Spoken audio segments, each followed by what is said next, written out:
Man, what is up, Cowboys Nation? You see, it's week one. The NFL season is upon us. Your boy's not feeling, still not 100%, but we're getting closer. So, we got to bring in the big dog to kind of help us out. So we got, of course, EJ from Boys in the Zone. We're doing a little collab, Kelly and I, man. We got to get the reinforcements to make sure the mojo is right. So make sure you guys are hitting that subscribe, hit that like, hit the share, do all that kind of good stuff, because we're about to get this thing rolling. How you doing, Kelly, first of all? Still in the same crib? I'm doing great. I'm doing great. Yeah, I'm still not back at the home spot just yet, but I'm doing good, man. I'm ready for football. Like next, tomorrow night, this time I'm gonna be getting my fix of some regular season football, Chiefs and Ravens, and obviously that's a little appetizer for the Cowboys and the Cleveland Browns on Sunday, but it's football. And I get Thursday, and I get a second helping of it on Friday when the Eagles and the Green Bay Packers play out there in Brazil. So I'm excited for that, just because anytime the Eagles play, I say in the NFL, I've got two favorite teams: it's the Dallas Cowboys and whoever the Philadelphia Eagles are playing. Yeah, that's going to be tough with the Packers.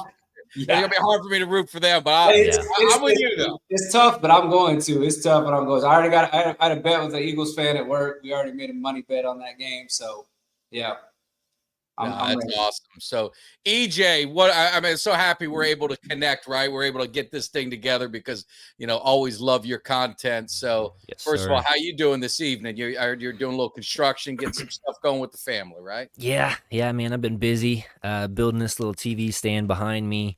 Built a trampoline tonight. So it's been a hectic night. But just ready for this football season to kick off. Like Kelly was saying, Thursday and a Friday night game. I think this is the first time ever for the NFL on a regular season game to be on a Friday, which is going to be a lot of fun. So, really looking forward to that, and especially it's going to be the icing on the cake if the Birds can start 0-1, and the Cowboys can start 1-0. I'm going to love that. Yeah, and we'll give a shout out to our man Falk, but don't want to be remiss to say Saturday, Michigan and Texas. I mean, I know who Kelly's rooting for. Kelly, he's got a lot of stuff going on this week before the Cowboys game, so it is a packed football week starting with Thursday. So it's going to be a lot of fun. So hey man, this show is we're gonna be laid back. EJ, Kelly, we're all just gonna chime in with some thoughts, with some questions. And we definitely want you guys in the chat to give us your feedback, because we got to get this thing rolling. The hype video is coming. I'm getting almost 100%. I redid. I got a couple new pieces in the cave. We got to change the mojo. We got to get that mindset right. So I'm really excited to drop that thing on Friday, man. I'll be ready to roll. It's going to be a lot of fun. I know Kelly is ready for that post-game victory, video that we've all been waiting for. And it better be a happy. I don't want to see angry Kelly. I don't want you out there getting all mad. We're going to win this game. So let's just dive into the Dak Prescott, right? Haven't we all beat this horse down long enough? I'll be honest. I'm kind of over. Is he signing? Is he not? I mean, I'll be happy if he does. Now you're hearing the terms. Maybe it's not the money, it's the years. So, I mean, really, what do you guys think? If it is 5-6 years, Dad said Dak's looking for like Mahomes type years, does that make you think a little bit different of maybe why there's just a little bit, maybe some hesitation and why it's taking a while? What's your guys' thoughts?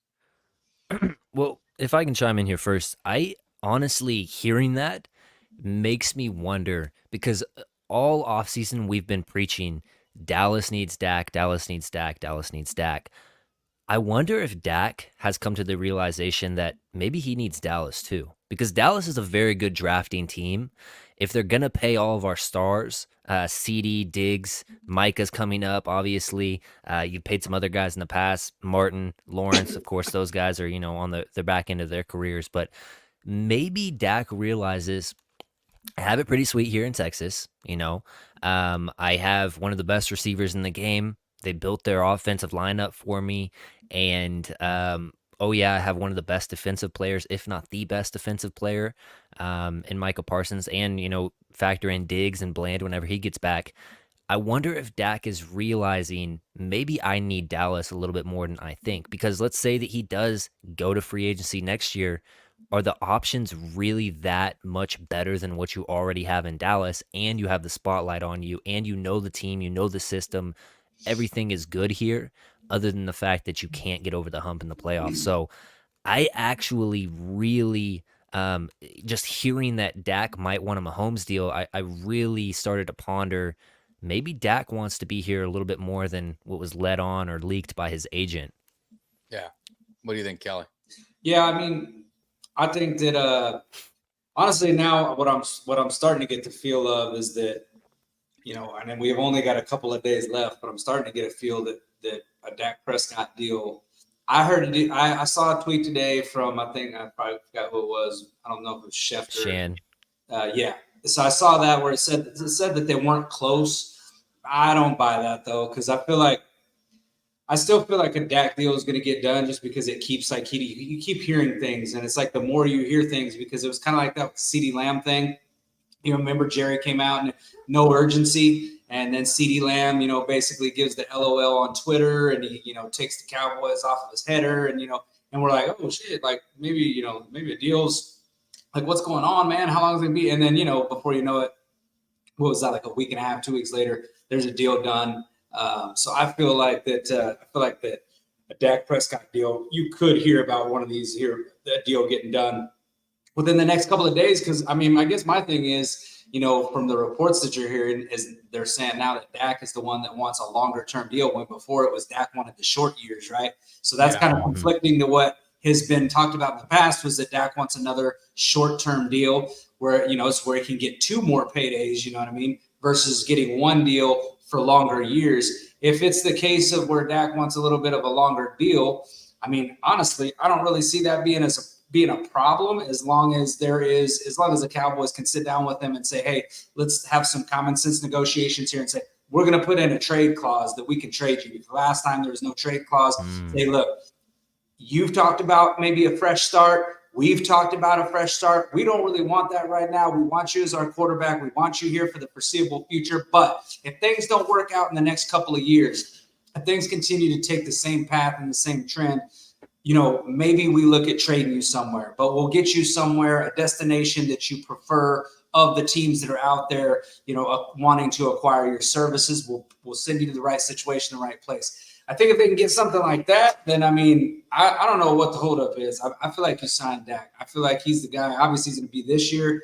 And I just feel like this team, the talent around the team, the youth around this team is poised to compete now. And I think the window is now. I feel like it's in the next, year to 3 years, in my opinion, is where your timetable kind of have like a Super Bowl window. Like, obviously, that can extend if you keep drafting well, but I feel like if you have to reset and find another quarterback, I feel like that sets your clock back, and that changes the whole timetable.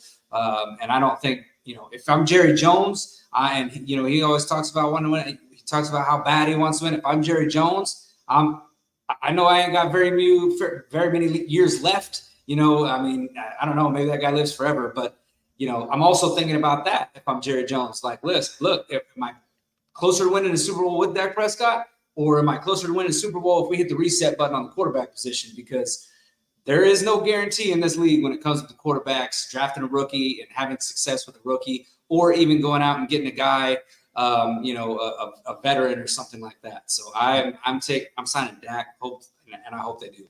No, yeah, I agree. I was just going to say, I just wanted to say I agree with you guys. And the one thing, with Dak Prescott is, and Brandon Cooks came out and said some things about him that, hey, everyone's putting all this pressure on him for the losses, and it's a team game. We got to play better. And I just can't see, I've never seen it. Maybe EJ helped me, Kelly helped me. The only time I can even think of it was Joe Montana, but they had Steve Young in the wings. I mean, he's a top 5 quarterback, top 7 if you want to fight about it, whatever. I've never seen a team walk away from a top 5 to 7 quarterback in the prime of his career. Yeah. And, Jerry said he never got a cramp from writing a check, as big as it needs to do to win. He'll never get a cramp, but I just got to think it gets done. And then they're going to eat that $45 million. Is that right, EJ? Is it $45 million in dead money? Yeah. Dead money if he goes next year. Of why they wouldn't get it done, right? Yeah. No. Yep. I mean, yeah. Why would you let him walk? You're gonna let him walk to another team and still have to pay him 40-something million next year and go find a new quarterback? That makes absolutely zero sense if you're the Cowboys. And I mean, look, they put themselves in this position. By not having a plan. If their plan was, hey, maybe we think we might move on from Dak, well, they did a terrible job planning for that, because I mean, they're the ones that put dead money into those void years in Dak Prescott's contract. They're the ones that set all this stuff up. So, like, you knew this was going to happen. You should have. I mean, what's that phrase? Shit or get off the pot. That's what Jerry Jones needs to do. Honestly. Yeah. Well, and another point about this is, remember during training camp early in the pressers, Dak even alluded to the fact that he might not finish his career out in Dallas. Now it's coming to the point where we have leaks about him wanting to stay in Dallas for the long term. It's very interesting. Of course, you got to bring up Jerry Jones talking with Stephen A. Smith and what that means if he's trying to cause a little bit of trouble in paradise because Dak won't come off of something or whatever the fact may be. Like you said, Mike, if they don't have him on the team next year, you're still paying him, where you can't go out there and sign a veteran quarterback. And then let's say they walk from Dak. You're probably also losing Mike McCarthy in this scenario as well. That means Trey Lance is learning another offense, and he hasn't been good in this offense. So your outlook for this team right now is very bad at the quarterback position if you do not get this deal done for this foreseeable future. Yeah, and I mean, I just can't see it. And I saw some comments in there. My man Cuts said, Jerry, he's going to do it about what time's kickoff tomorrow? Maybe about 5 minutes before kickoff, he'll go ahead and they'll announce the deal done. It wouldn't surprise me. I mean, it wouldn't surprise me. I don't understand it. It frustrates me as a Cowboys fan. You know, it's just like you said, you got Jerry on with Stephen A. Smith. We all know it's a shtick. We know Stephen A's made his millions, and it's all a thing, you know, with this whole Cowboy thing and that Cowboy hate and the Cowboy hat. I went to the first take when the Cowboys were here in the playoffs against Tampa, and absolutely it's a road show for him, and it's a way to make money. But to me, for the fans, it's a slap in the face. For him to go on there, it's a slap in the face to the fans, the diehards that have been supporting the team, that have had to defend Jerry Jones, right? I mean, we all have to defend him for some of the things he does. I mean, we can be hard on him, but at the end of the day, we're repping the star and we're behind our team. So I just, you know, the drama in Dallas, man, I'm so over it, and I wish it would go away. And I hate to bring this up, but I mean, Jerry has said it numerous times this offseason. I'm the guy for the job. I'm the best GM for this team. Then be the best GM for this team and sign Dak to the long-term deal. Like, what are we doing right now with I would understand if we had Aaron Rodgers and you had Brett Favre, or you had Steve Young and you had Monte. Like, those are valuable reasons to move off of your guy who hasn't been doing well in the playoffs. But we've seen Trey Lance. He can't even beat out Cooper Rush for the number 2 job. Cooper Rush is you know, he's an okay pinch starter. That's it. We don't have a backup plan. And you can tell me Shedeur Sanders, whatever you want to say, but then you're putting all of your draft capital in the future to go up and move up for him, because Dak, I don't care what you think about Dak, he's not going to give you a top 5 pick in the draft. He's not that bad. So you're having to leverage your future, trade up for Shedeur Sanders, who, I mean, he could possibly be a bust. Who even knows? I mean, he looks good, but then again, he's going to be playing in the Big 12. That's, I think it has lost a lot of the talent there with Texas and Oklahoma leaving. So how good does he really look against the top teams in that division, or conference, should I say? It's going to be hard to move off of Dak either way, but you at least want to get something for him. And if you don't extend him, you cannot trade him just because there's no incentive for Dak to accept a trade. And who's going to trade for the quarterback 1 week, not even a week before the start of the season? So yeah, that's done. And Shedeur won 4 games last year, so I mean, yeah. You know, a lot of respect for that. I mean, turn that team around. Yeah, I'm out on the Shedeur Sanders thing. Like, first of all, I think that Shedeur Sanders is a guy that you would have to literally mortgage your future for, because obviously Dak's a quarterback this year. This team's a playoff team. We're picking in the mid 20s again if we don't get any further than we did last year. So, picking at 26, 25 in the, 24 to 26 range. You're going to have to trade multiple first-round picks to get that high to get Sanders. And it's no guarantee that he pans out. We've seen many great college quarterbacks come into the NFL and do absolutely nothing. So I'm not about to do that. I think this Cowboys team drafts way too well to give up multiple first-round picks to try to go up that high. I think if worst case scenario, if the Cowboys were to decide Dak's not their guy, they're not going to sign him this year, then Dak walks and they've got 45 in dead money, then in that case, you might as well go ahead and see if you can re-sign Lance. Have a terrible year, because the next year will be a terrible year. You'll win 5 games, maybe, maybe even less, 5-6 games. And then you're going to be picking within the top 10, and then you can maneuver to try and get yourself a quarterback and then reboot from that point. But Cowboys Nation, it has to be prepared that if Dak Prescott is not the starting quarterback next year, it's going to be a bad year. The Cowboys are not going to be a playoff team. They're not going to win a lot of games. They're going to be a bad team. And unfortunately, when that happens, you might not see some guys that are on this team right now on the team the following year, because they might start trading and say, you know what, we got to stockpile draft picks. This is a rebuild now, because that's what teams do when you move on from your quarterback. And and I've seen people talk about, the Commanders were able to move on from Kirk Cousins. Kirk Cousins was never in the same tier as Dak Prescott. He was never in that same tier. Kirk Cousins has been a guy who plays well and can put up stats, but winning in, and I wouldn't say even in the postseason, even just prime time, he can't win in primetime games. So I don't compare. I think that's an insult to Dak Prescott to compare him to Kirk Cousins. Kirk Cousins has never been a top 10 quarterback in this league, in my opinion, ever. Yeah, no, I'm with you guys. Yeah, and to that same talks. Only 4 quarterbacks in the NFL even threw for 30 touchdowns last year. Those names, Dak Prescott, Jordan Love, Brock Purdy, Jared Goff, none of those guys, of course, Brock Purdy had a really good year, but none of those guys are seen as top, quarterbacks in this league. And so you look at it statistically, Dak is up there every single season with amongst the really good quarterbacks. I saw a comparison between him and Patrick Mahomes in the last 50 starts. Dak is better than Mahomes, believe it or not. It's the playoffs where we falter, and that's a team thing. In the playoffs, you got to be good in the trenches. You got to be able to run it, and you've got to stop the run. All 3 things the Cowboys have not been good enough in the past. So you fix those things. I think that you can win with Dak. It just comes down to really getting a defensive coordinator in here, which I think Mike Zimmer is going to want to stop the run.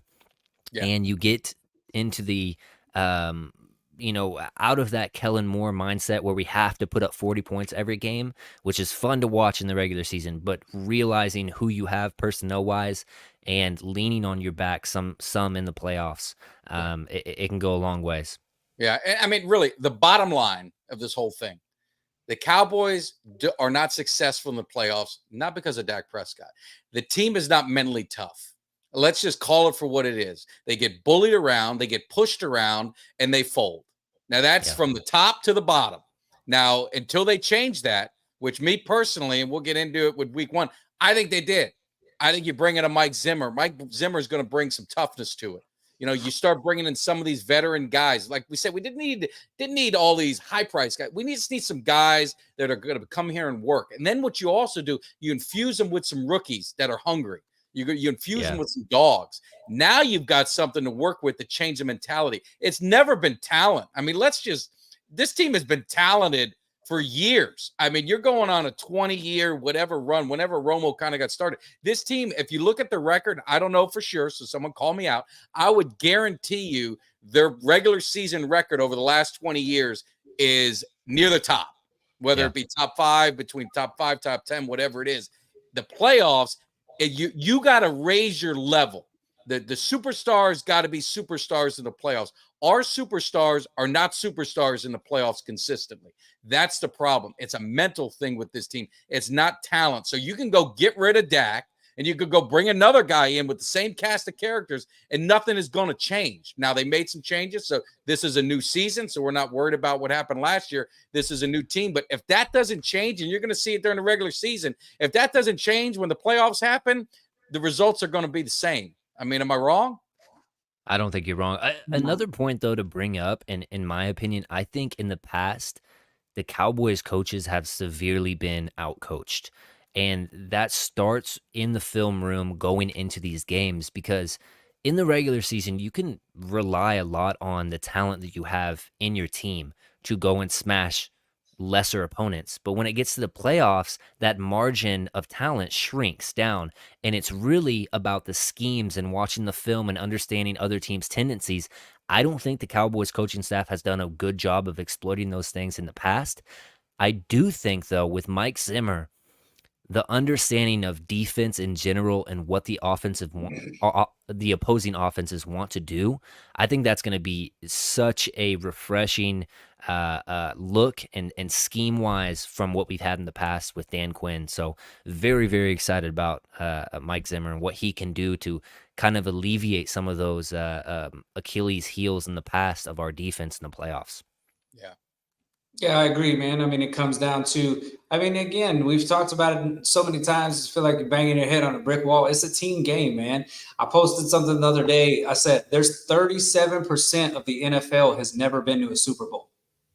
37%. I mean, yeah. I don't know. I haven't looked at the NBA and the MLB, but I feel like that's a pretty big margin of teams that have never even went to the Super Bowl.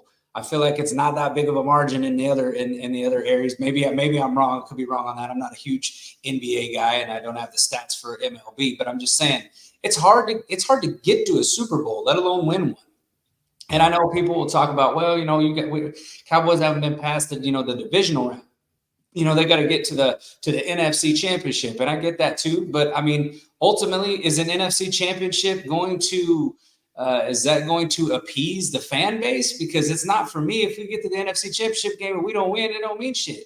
I mean, I'm sitting there, you hear about these Eagles fans, and they're talking about, oh, we made it to a Super Bowl with Jalen Hurts. But did you win? You didn't win. So it don't mean shit. I'm not sitting there and talk about a Super Bowl loss. I'm not going to talk about NFC Championship game loss. Like, we want to win a damn Super Bowl. So it's Super Bowl or bust. So, I mean, all this other stuff in between about, well, they haven't won, they only won this many amount of playoff games. I don't give a shit about playoff wins. Like, I want to win it all. That's it. That's the only thing that matters is winning the Super Bowl. That's the goal every single year. And it's hard, and very few teams do it. And even in the last 30 years that the Cowboys haven't won a Super Bowl, I believe it's only like 8 or 9 teams that have won Super Bowls in that span of like 30 years. Because, there was multiple teams that won multiple. Patriots, Chiefs. The Chiefs, Giants won a couple in that span. So, I mean, it's hard to win a Super Bowl. It takes coaching, it takes a little bit of luck, and it takes the entire team playing at an elite level. Everybody's got to step up and fill their role and play well. Period. Yeah. And to that same point is it's Super Bowl or bust because so many teams get to the Super Bowl and you never see them back until 6 years, 5 years. It's so hard to get there in the first place. You got to make it count and win that game, especially for Jerry Jones, for all of Cowboys Nation. If we get there and then fall, that's just going to be a knife in my heart, I feel like. So you got to make it count. No, I mean, there's no doubt about it. You got it. And I think I saw somewhere it's like in Dak's tenure, 4 quarterbacks have won a Super Bowl. So I mean, it's hard to win. No excuses. The Cowboys team, like I said, talent wise is there. To them, it's all in the heart and it's in the mind. I mean, you heard it after the playoff loss that we're tired or we're this and it's that. I mean, there was no one that was angry. I mean, it was like, I think back to the Cowboys when they lost. I know here I go living in the 90s for all you Eagle fans. But when the Cowboys lost to the Lions, they got their ass whooped. I remember it. I mean, they got destroyed in that divisional game. And Michael Irvin and Emmitt Smith and Troy Aikman and all of I said, that is not going to happen again. We are going to be back and we are going to win it. And they worked their ass off in the offseason. And they were They were one unit. And I don't know if maybe that's not going to be in today's game. Maybe that's just not the way it is now. Everyone's got their own brand or whatever. But it's all about mentality. It's a mentality, and this team has a talent. So, we're going to find out, right? We got week 1 against Cleveland, right? We have week 1 against Cleveland. Cleveland's going to bring that defense. And let's Mike, see how. sorry to interrupt. Yeah. I just want to hear it from you guys. Better chance of happening: the Cowboys go into Cleveland and win by 10 or more, or Dak signs before the game, or like this week. A better chance of happening? You said better chance that we beat Cleveland or that Dak signs this week? Beat Cleveland by 10 plus at their house. I mean, they've got a good defense, Of course, Nick Chubb. Signing Dak for me. I don't think we're going to beat. I think we're going to beat them, but it's going to be close. I don't think their defense isn't good. We're not going to run up and down the field on them, I don't think. Yeah, I would have to say probably the Dak thing too. I think I got us winning by like 3. I think it's a pretty small margin that we win by. And plus, I feel like that those first, because of the lack of guys playing in the preseason, I feel like that first game is always a little sloppy. I mean, just think about the last few years watching those. I mean, granted, that Giants game last year was like, that's the Giants. I was mad. Giants, are we allowed to count that one? I mean, because usually we get that 4th preseason game with the Giants week 1. Exactly, that's what I'm saying. We don't get that this year. But when they throw an extra preseason game at us, you get a warm up against. It's kind of like those college teams that play against the St. Mary's School of the Blind. You know what I mean? We have the Giants got to beat up on them. But typically in week 1, you see a little bit of undiscipline, a little bit sloppy. You see them knocking off the rust. So I don't foresee a blowout, especially against a Cleveland team that plays pretty sound defense. It's a place that they play tough at their house, the dog pound. So yeah, I think better chance that he signs this week. Yeah. We're all on the same page because that's what I was going to say as well.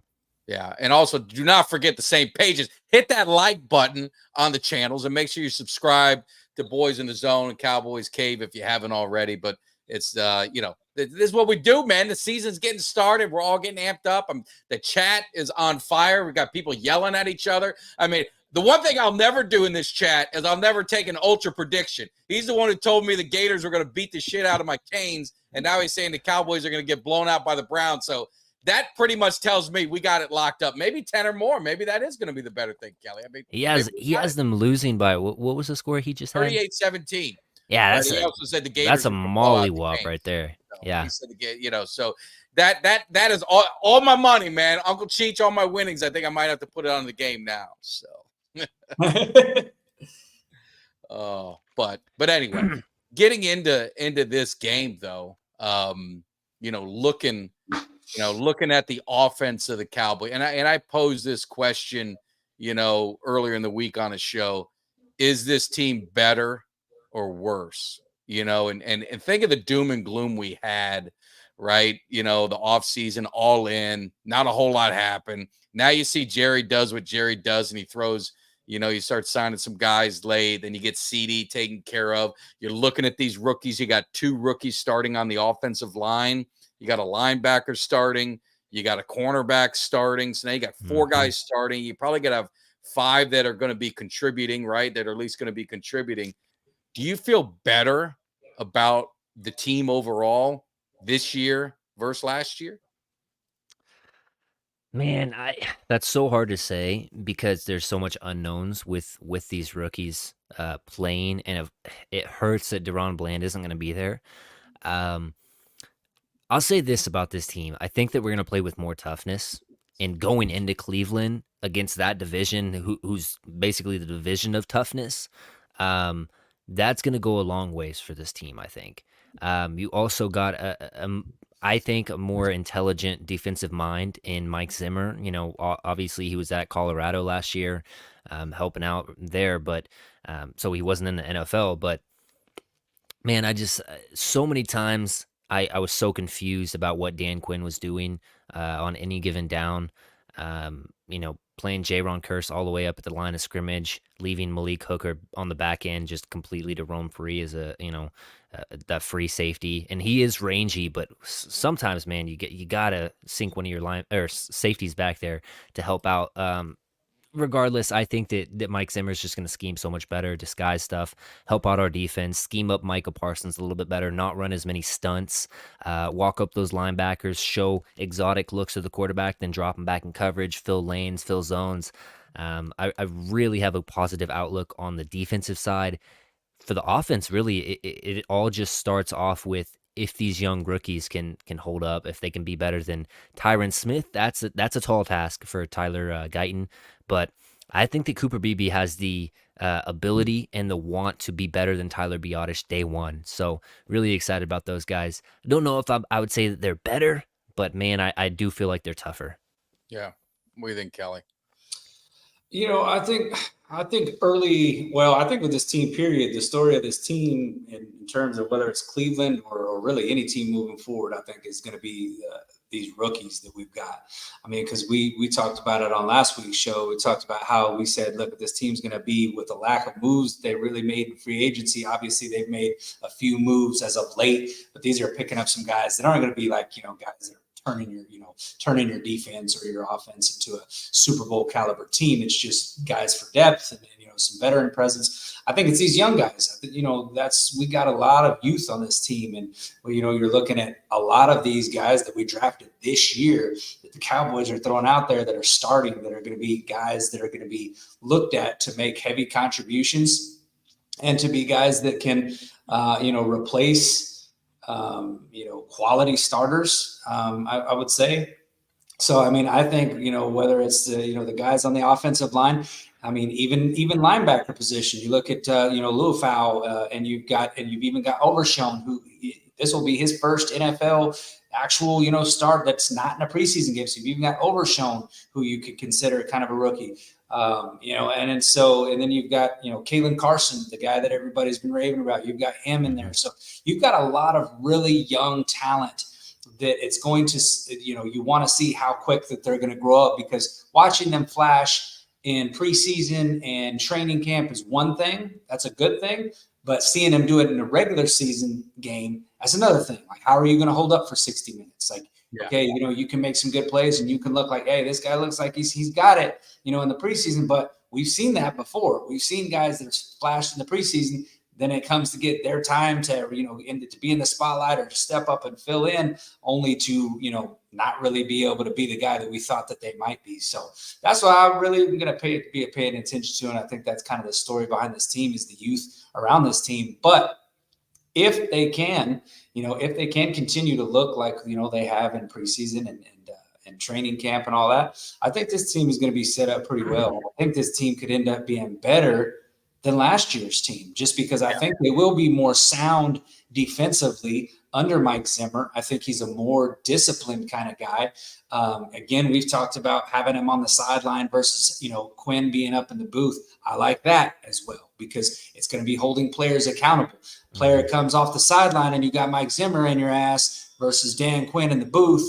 That's a difference. That's a difference maker. Like, I mean, if my boss calls me and tells me something versus in my office, and he's like, hey, listen, I got this shit done. It's a big difference in how I respond, So I'll just, I think there's a lot of things that I like about this team and a lot of potential. Now we get to see, can they reach that potential that we all think that they can and that we need them to, quite honestly.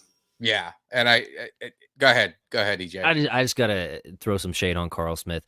You have two coordinators, your offensive coordinator and your defensive coordinator, who basically got fired from their teams, the Cowboys, the Chargers for Kellen Moore, that were mutually parting ways, and then Vic Fangio with the Dolphins. So what are we talking about with Zimmer here? Well, Go ahead, Mike. I was going to say, and with Zimmer, I mean, he's had obviously some family tragedies and things like that. That's probably another reason why he was away for a year or two, whatever it was. But the dude, I mean, I saw another comment. I hope we're being positive on Zimmer. His track record, his defense have always been good. Go back to the Dallas days. Go back to those 5-11 Dallas teams. He was the coordinator and on the staff. Those defenses were the only bright spot on those teams. He was a defensive coordinator under Parcells. He was a secondary coach in Super Bowl 30. He was always solid defenses in Minnesota. So defense is nothing I'm going to worry about. Now, Is it going to happen overnight? I mean, that's why I say it's week one, just like you guys said with the offensive line. I think this team's going to be better, and I think this offensive line is going to be better, but it may not be better week one.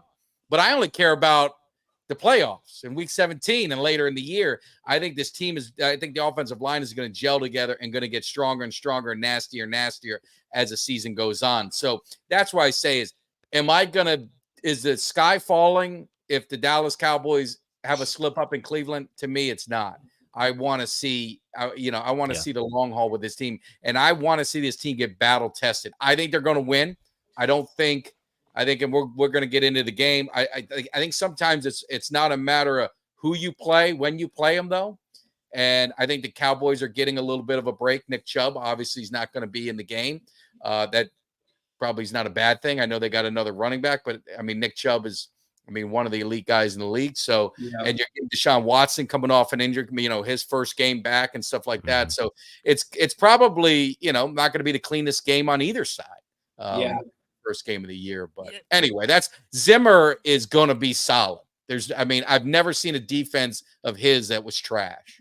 So, and I'm less worried about our defense against the Browns offense than I am with our offense against their defense. Because stop me when you hear a name that you have not heard before. Myles Garrett, Dalvin Tomlinson, Shelby Harris, Za'Darius Smith, Jeremiah Owusu-Koramoah, Jordan Hicks, Devin Bush, Denzel Ward, Greg Newsome II, Grant Delpit, and Juan Thornhill. That's their starting 11 on defense.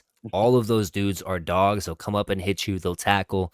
And you've got a decent amount of all pros there at one point. Their front four is absolutely nasty. So you've got to be willing to match that nastiness in the trenches. And that's why I really like these young rookies in there is I think that they're going to be more nasty, especially BB, man. It comes down to, can you beat this Browns defense and limit the turnovers? Because if you can, I feel good and optimistic about this game. But, man, that is a nice starting 11 on defense for the Browns. Yeah. No, we're going to have our hands full. So, looking at that, where do you see the opportunity? I would ask you, EJ, and then Kelly, where do you see the opportunity for the Cowboys to exploit that defense? Because they're not the 85 Bears, so we'll calm down from that, right? But where do you see opportunities where the Cowboys have the personnel to exploit that defense? I personally think that Ferguson's going to be a mismatch for either safety there. I know Juan Thornhill is good and Grant Delpit is he's I don't know that he's really lived up to his draft stock, but he's a good starting safety as well. I do think that Ferguson is just too physical, especially on those seam balls, and you just allow him to work that Y option in the middle. I think that's going to be advantageous for the Cowboys offense. You obviously move CD inside out, use the motions, and try to confuse the defense. Especially with, I don't know that they have a great green dot kind of a guy in the middle of their defense. So if you can kind of confuse that defense, use the motions heavily, and mix in a healthy dose of like Turpin on the jet sweeps, just allow their linebackers to try to think about something extra each and every single down. I think that's going to be what's going to get you there. You probably aren't going to get a lot of big plays on this defense just because they are technically sound and really good at staying in their keys, but just work your way down. Don't be, you can't go broke taking gains is what the saying is. So, if you can get those little 6-yard pops here and there, it's going to be advantageous. And then you also have one of the best kickers in the league. I think that he adds at least 2 or 3 wins for your season total, in my opinion, just having that leg and what it's capable of. So just be willing to take those gains and get into field goal range, accept the field goals when you got them, and get a few touchdowns on the way. And I feel really good about this. Yeah, I think was as far as like, I feel like if you get Dak and I think in a rhythm early with him and maybe just hitting some like easy ones, I feel like that is usually a good sign. If he gets off to a good start, you can kind of get him in a rhythm. Because I feel like if Dak gets into a rhythm, once he gets in that rhythm, it's hard to get him out of it.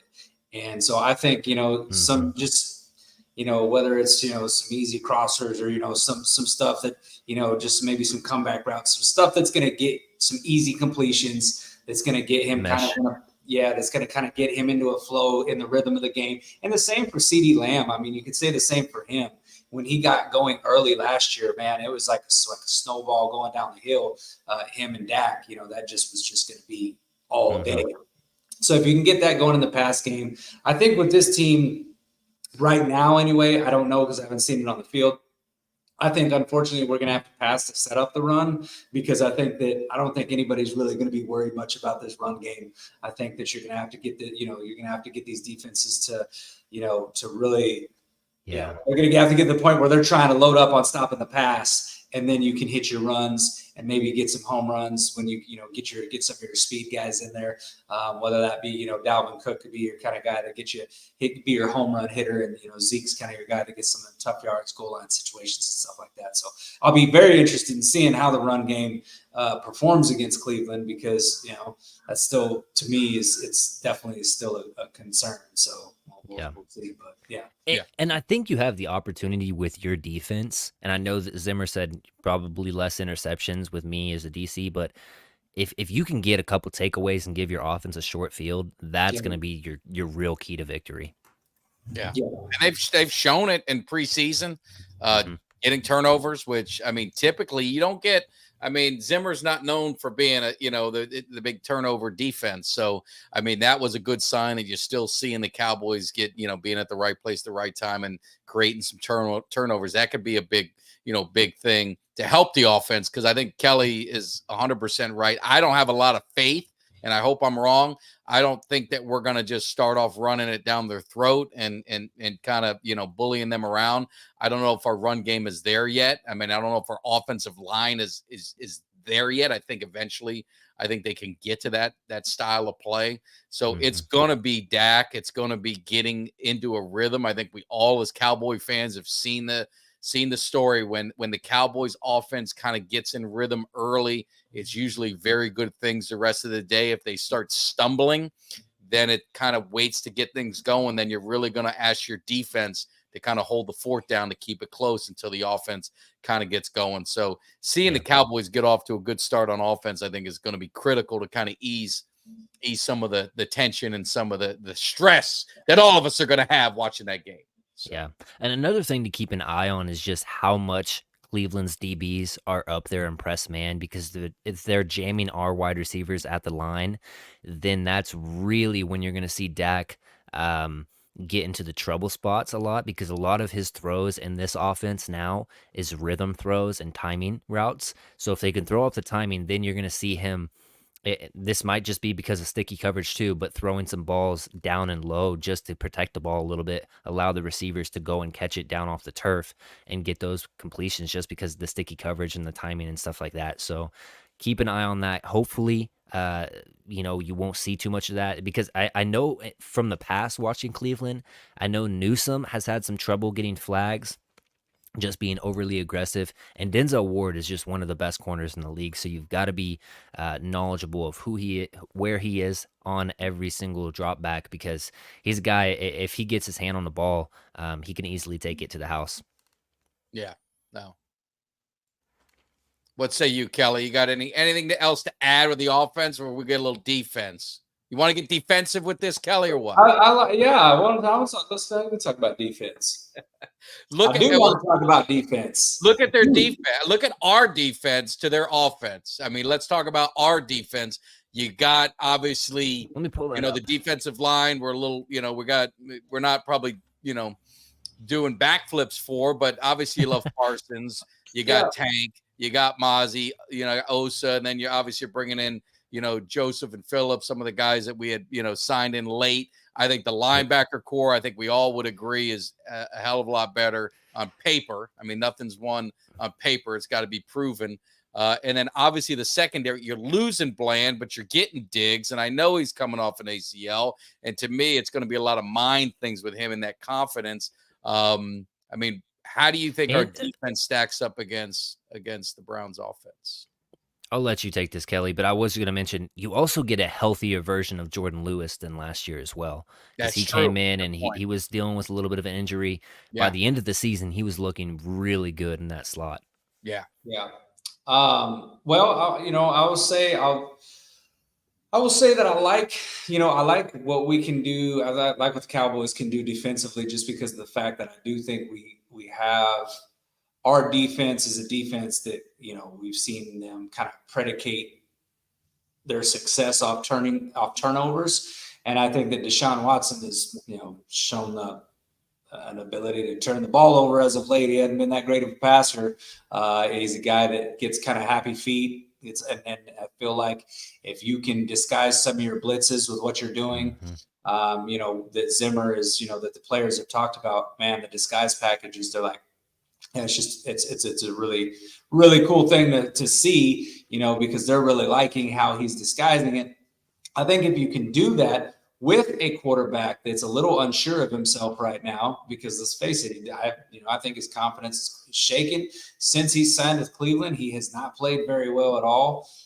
So I think that you can definitely force him into some throws that he's not going to want to make, which I think our defense will, can feed off of. They've shown that they can do that in the past. I will say, I know they don't have Chubb, but I will say I was just looking, their running back Jerome Ford. He actually, he had 813 yards last year. He was 4 yards a carry. He's not exactly a bum back there. Yep. He's not Chubb by any means, but he can still, they still like to run the ball. They're a team that likes to be physical up front. So it'll be interesting to see, those matchups that we have along that defensive line.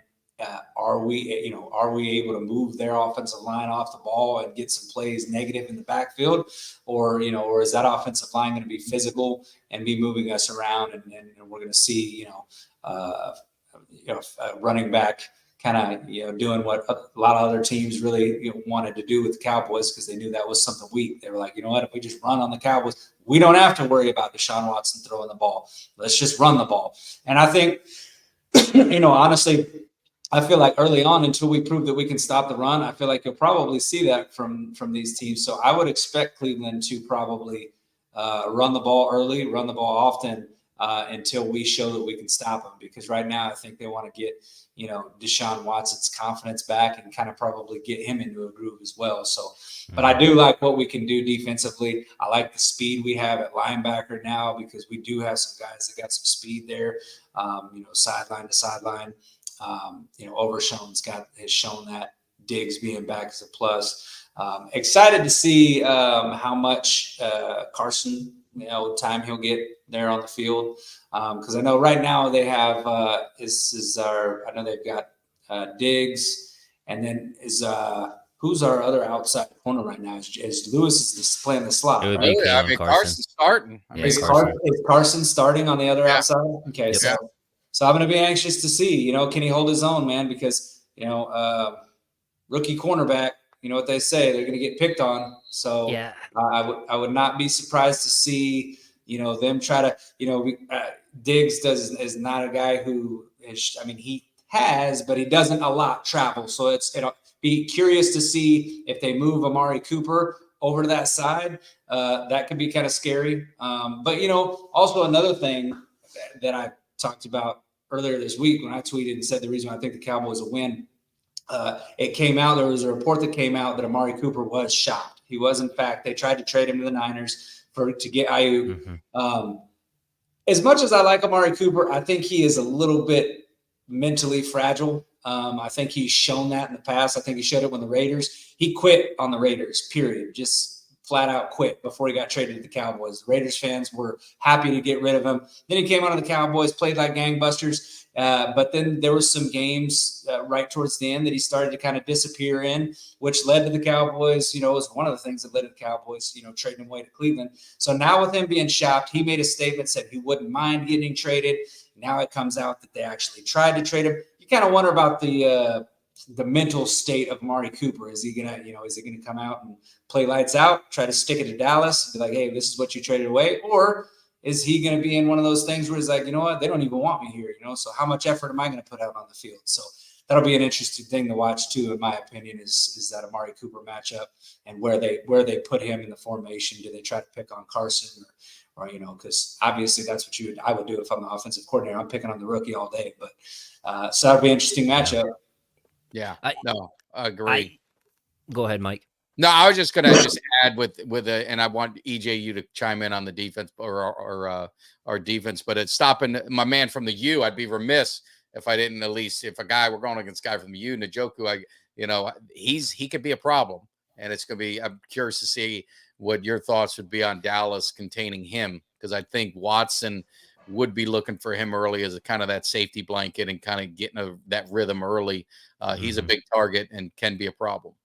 Yeah, I'm very interested in one what Kelly was mentioning with Amari Cooper.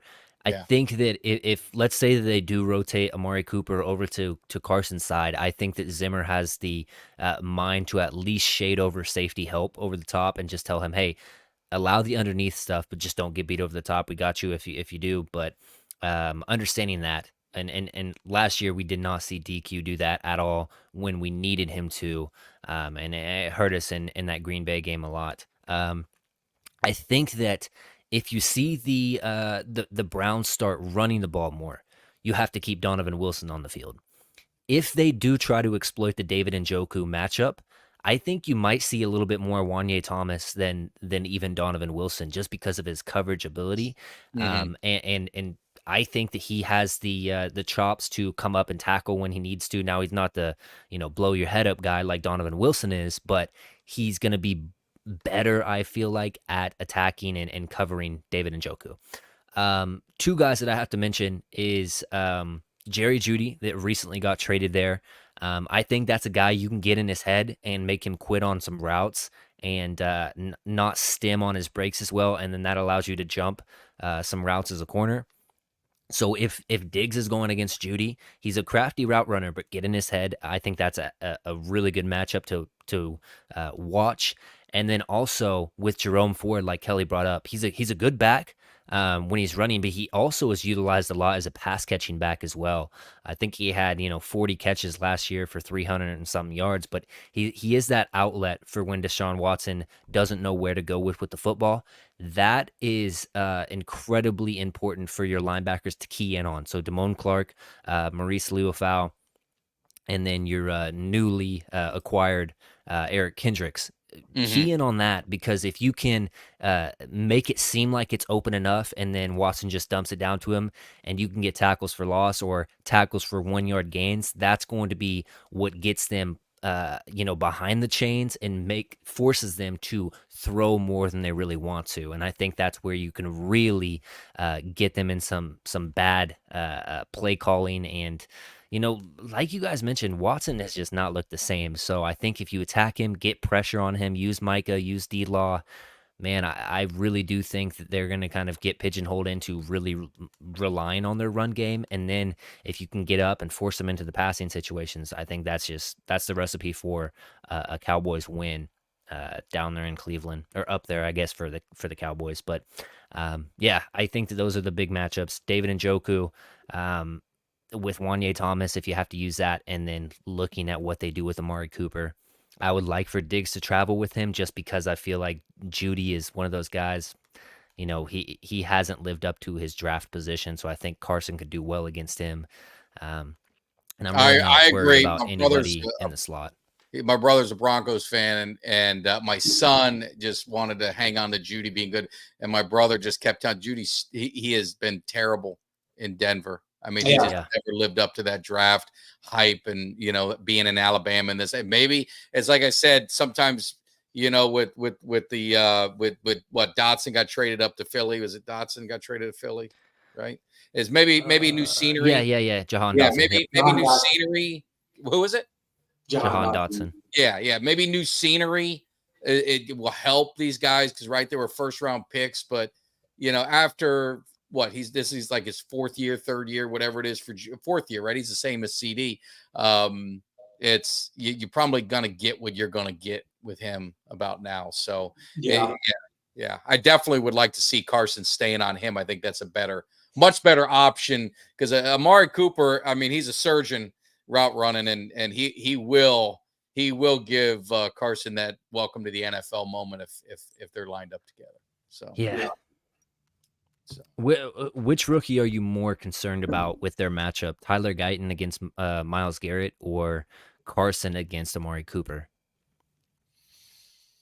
Well, I think they're going to get help. So, right. I think that's where you're going to see probably Zeke maybe play a lot more than maybe some people may like or may want, because I think Zeke is a great pass protector. And I think they're going to give like Guyton help, or they'll run 2 tight ends. You may see Schoonmaker out there more than probably some people would like. But I would say that Guyton would be the one that worries me the most, because one mistake could end the season.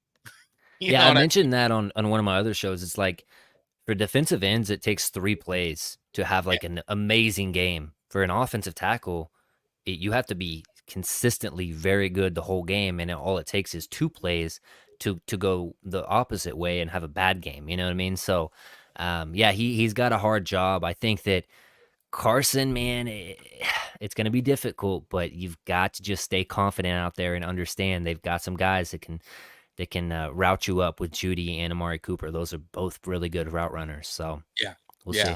Yeah, I would definitely say Guyton, just because I feel like Guyton's going to have more.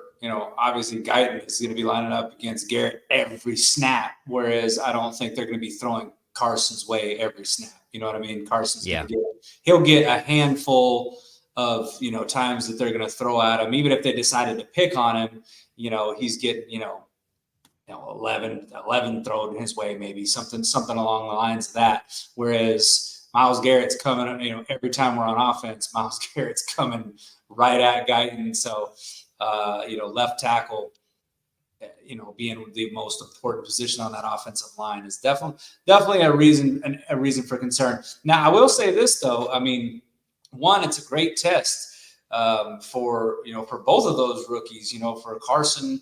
And because I guarantee you they're going to line Cooper up on him at least a couple times throughout the game.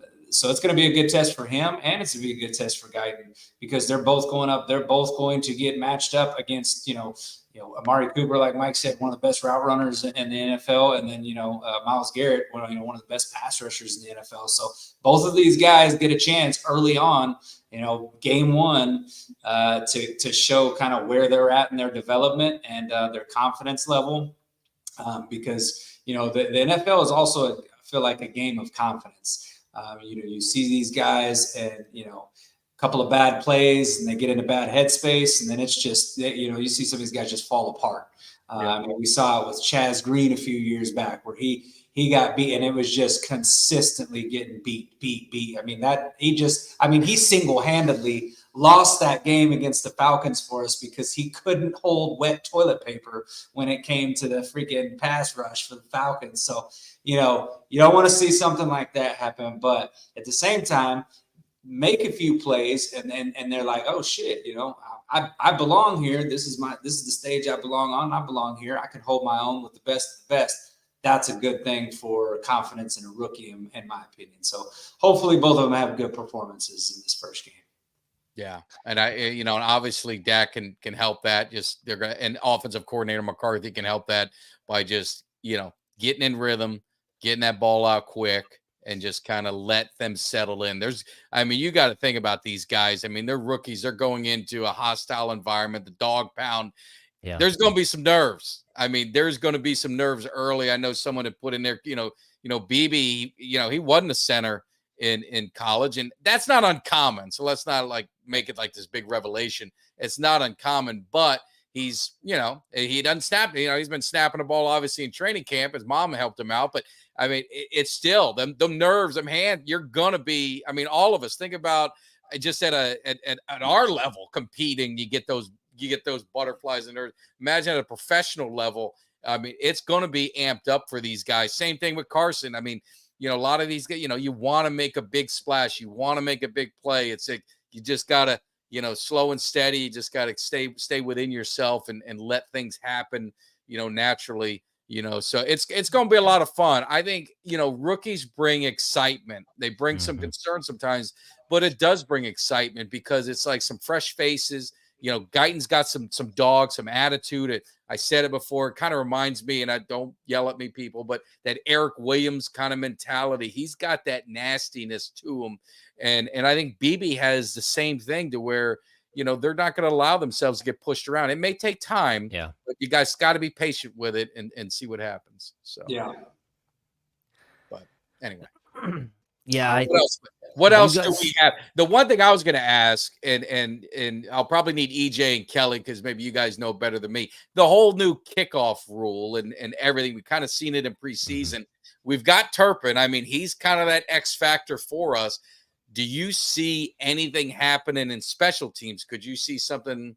Maybe break for one. You got, the talk with Deuce back there too a little bit. I mean, what's your thoughts of how special teams could it play any factor in here? Do you think the kickers are just going to kick it, not try and be precise and just take the touchback and where it goes, it goes? What does it go to the 30 if it's out of the zone and then 20 if it's in?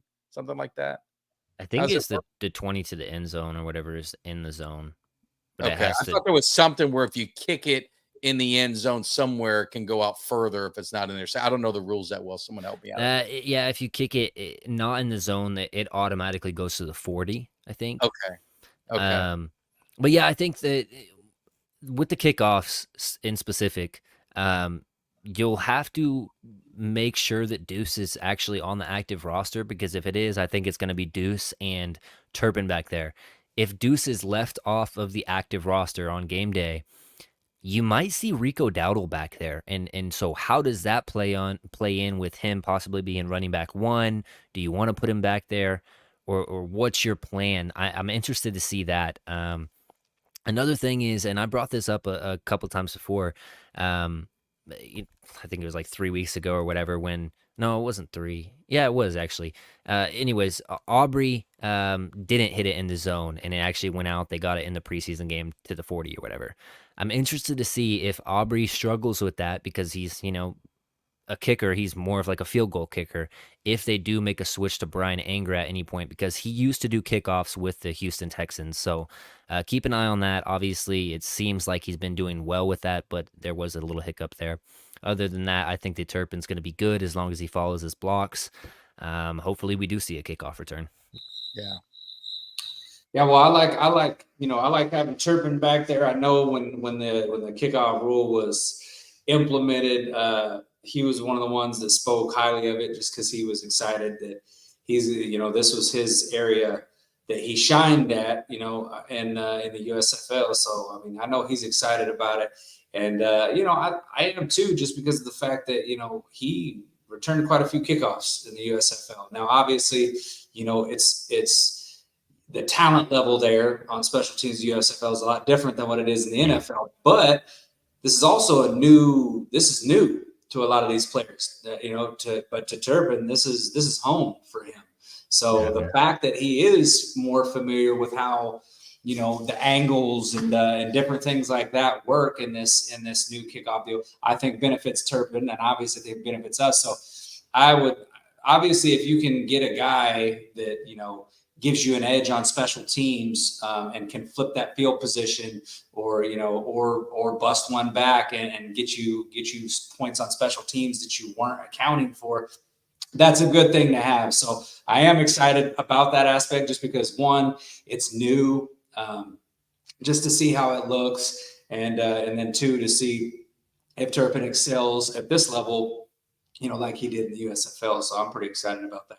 Yeah. I mean, do you see them returning, EJ? Do you see the kick returners taking it, like aren't going to be as many touchbacks, right? That's what they're trying to get, is more, more action. So do you think this rule is going to solve that, or do you still think the touchbacks are going to be a pretty high percentage?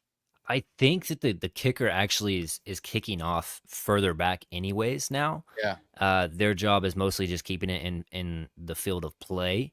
So I think that they were kicking off from the 35 almost last year, maybe 30. I don't know, but it was relatively easy for any kicker with a big leg to just kick it out of the back of the end zone. Yeah. Now with how it is, I think they're pushed back further, so it's a little bit harder to do that. And you don't have the incentive to really do that, because if, let's say, you kick it, obviously Turpin's a little bit different because he is so good at this and he's coming from that USFL background, but with any other regular kick returner back there, you have the ability to kind of pin them even further back, because you can keep it into play where they have to come out and your players are way closer to him in the first place. So if you're good and you can kick it straight to the 1 yard line where they have to get it and have to go out, you could possibly, make the opposing team start at their own like 17 or something. So very interesting with this rule. I think, Turpin's going to be a weapon. As soon as they changed this rule, I was like, well, Turpin 100% makes the team now because of just what he does. But I think it's going to be interesting because it's all about kicking towards a certain side. If you don't want to kick it to Turpin, who's that other guy? That's what I'm mainly looking at because, of course, they're probably going to want to kick to that other guy just because Turpin's so electric out there. Yeah. No, it's going to be fun. What's even more fun is when we got a ton of you watching on X and all our other platforms. Make sure at some point in the world you come over to YouTube because that's where the action is. That's where the chat is. That's where all these guys yelling at each other. We got fights going on in here. It's all great. So make sure if you're watching us on the other platforms, head over to YouTube and then hit that subscribe if you haven't already on both channels and hit that thumbs up. Give that like. It helps both of us out. We love doing content. It's a lot of fun. The season is just getting started. I mean, we're getting this thing rolling, and it ain't going to be like Florida State. You understand?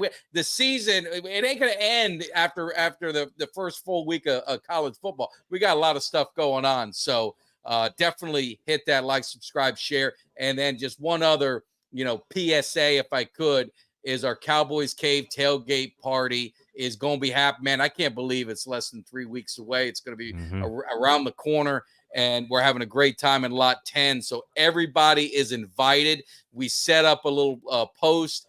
Donations are accepted. They're appreciated. It helps cover food expense, parking that we've got to do, all the liquor. I mean, you guys are a bunch of drunks, so we know you're going to be drinking. So we got to have all that stuff covered. So donations are accepted. I think we did a post where you can, there's a Venmo on there. There's a Cash App. You can bring a little cash. It could be $10. If you can't donate, don't worry about it. Come anyway. Everybody's welcome. We're going to have food. You can also Cuts by Jones as a commemorative, bottle opener, Cowboys Cave. It's a beautiful piece. You can get it signed up by everyone there and make it kind of a special thing for the second annual tailgate party. So we got a lot of stuff going on. We're just getting this thing rolling. So make sure we hope to see you guys all out there, man. It's going to be a lot of fun.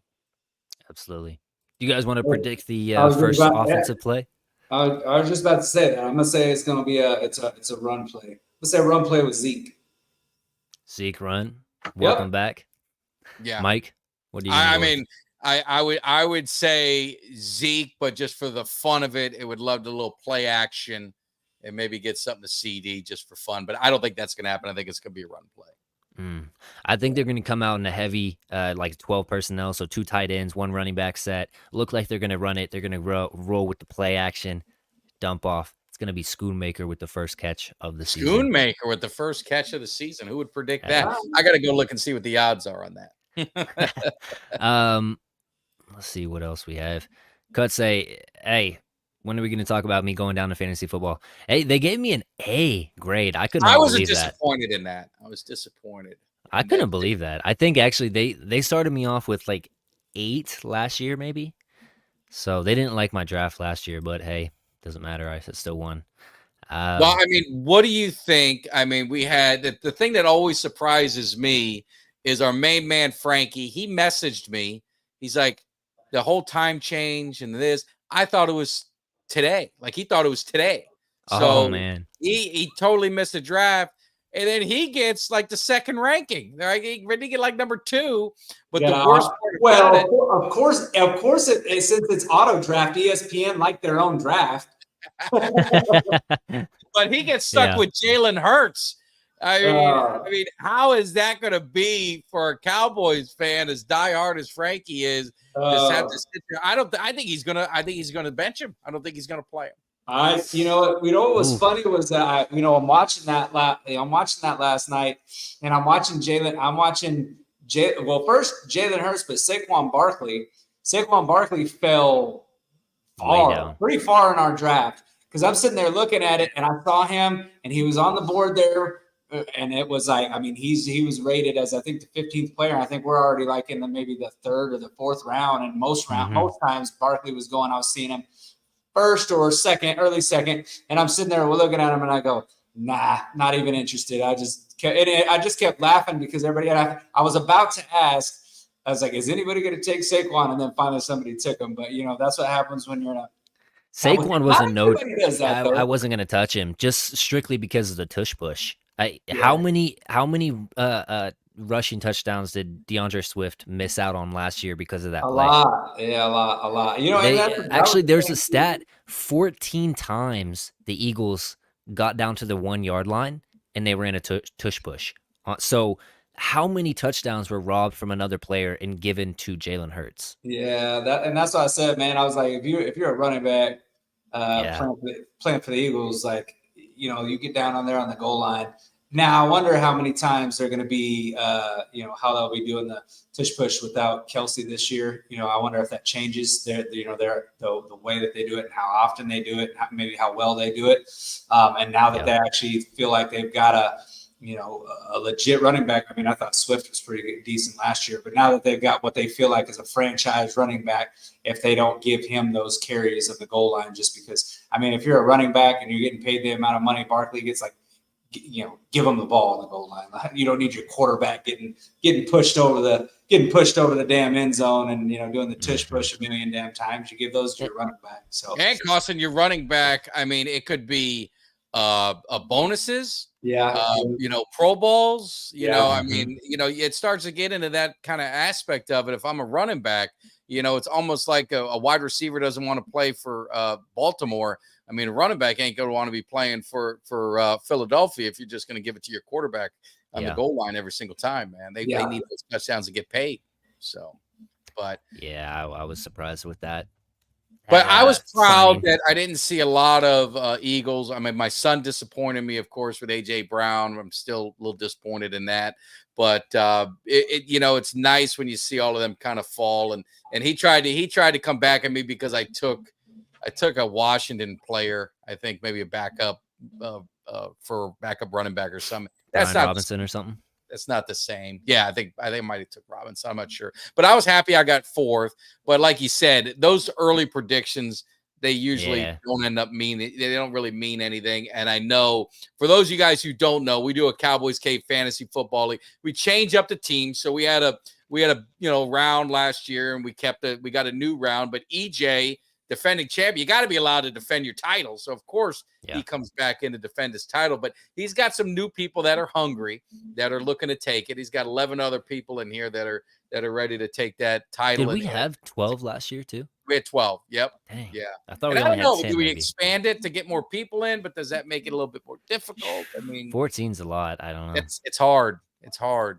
It makes it very, very difficult. But looking to just in that weekend of football, you got the obviously the Chiefs and the Ravens, but you got the Packers and you got the Eagles, and just wanted your guys's kind of thoughts on it, and everyone jumping in the chat. Make sure if you're jumping in, we see a ton of you guys on Twitter or X, whatever you want to call it. Get your ass over, get your lazy asses over. I said it to YouTube, and help your boys out, because that helps us out.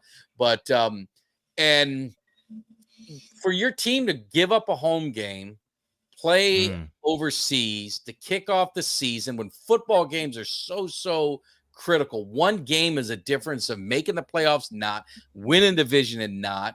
I guess it's the Eagles that lose the home game. Are they the home team? Yeah, so I think they are. The home game. I mean, how would you feel as a fan of your team going over there? Do you think this is right, or it's all about the money and the NFL is going to do this anyway? So, yeah. I don't think the NFL gives a shit about anybody but money. I mean, they didn't move the Chiefs game last year, and there was numerous fans that literally got frostbite at that game. I mean, it was temperatures at dangerous levels, and instead of deciding to move it, they're like, nope, we're going to keep it right here, because it would cost us too much to move it, this and that or whatever, and ticket sales and blah, all this other, And now they're sending these guys to Brazil, where, I mean, they've got all kinds of crazy stuff going on right now. I mean, they got these forest fires that are blazing that is causing, the air to be compromised. They've got crime so high right now that they're talking about, they want these guys just to stay in their hotel. And they got to do that in Philly anyway, though, don't they? Well, yeah, no, it's no big deal. Philly's used to that. But I just, they're riding horses over there, Kelly. Come on. Well, they're talking, it's funny because they're talking about promoting the game, but yet they're telling their players not to go outside, stay in the hotel. Yeah. How are you promoting your brand if your players aren't even out there for like meet and greets with the fans to get your brand out there and get them familiar with the players and to grow attachment to the players? That's the opposite of what they're doing. They're like, nope, stay indoors, guys. Don't go, and there's a lot of players that have been concerned with it. Obviously they don't really have a choice in it though. And the NFL has basically just been like, we don't care. I mean, they've been silent about it. They haven't really said anything. They're just like, the game goes on. It's played in Brazil. It's Friday night. Better get used to it. And I'm sure the Eagles are probably already heading out that way. If not, I would imagine they probably flew out today to get there and, get settled and, time change and all that practice. But I don't know. I think it's a little stupid. I think that you can promote your brand globally without having to take these home games away, because the NFL, they've talked about that eventually they want to have a team overseas. They want to have a team abroad, right? I don't think the logistics of that really just work well. I mean, you have to think about, the time change. You've got to think about how long of a flight it is, how long. I mean, the NFL is already a physically demanding game, but now you're adding these long travel hours. I think they said it's a 8 or 9 hour flight from, where they're going to Brazil. So you're talking about a long flight, which, I don't care what anybody says. Anytime you travel, you would think that sitting in a car or riding in a plane, you would think, well, you get a lot of rest.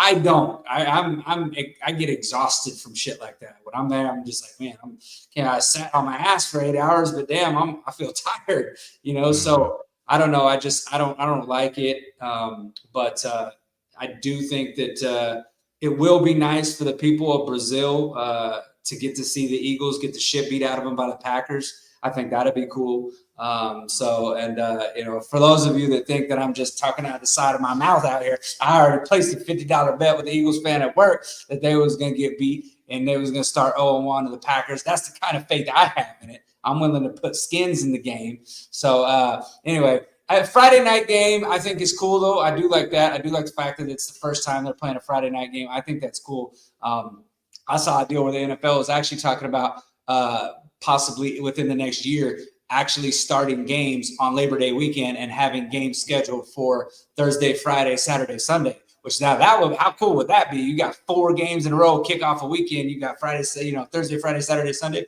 That shit would be cool. So, yeah. But better not mess with college football kickoff weekend. I was about to say that's going to piss a lot of college football fans off. Well, you know what? College football is just going to be like, well, I guess we better move our kickoff back a week earlier. Yeah.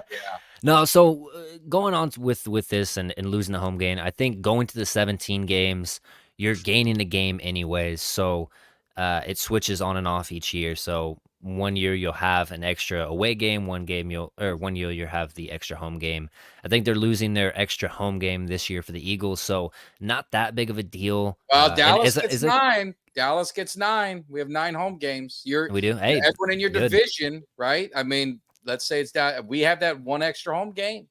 There we go. I will say I think that they're trying to grow their brand in a strange area because that's football country, if you will. So yeah, it's just and they've done a really good job at trying to get these foreign players in. I think you actually have to have one foreign player on your team, on your roster or practice squad or whatever it is. So I think that that's a good thing and it helps grow the sport. But the logistics of possibly having another, outside of the country team, you would almost have to make an outside of the country division with a bunch of teams that are in the same division for that to work. But I don't think we're there yet. And the other thing too on it, I mean, you got to talk dollars and cents too. Mm-hmm. People aren't going to live there. The tax structures are different. The lifestyle's different. You're going to ask Americans, these guys that come out of college that just left home, right? And they're in college, to move and uproot their life to go overseas and live.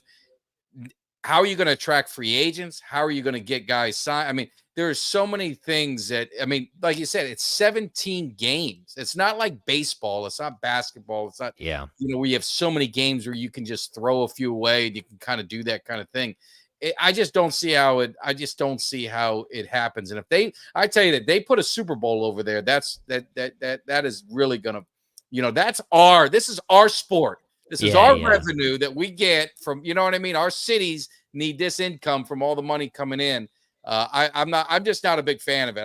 I think but it's Goodell, and I know it's about the money, and I get it, but I'm not a fan of it. If they moved the Super Bowl, that would be crazy. And I think that the reason why, like, foreign-born, let's say like U.S. soccer players will move to England or, Spain or whatever to play, those are already really established leagues that are better teams to go to than any MLS team. So that's why you get the appeal from those teams in a different sport.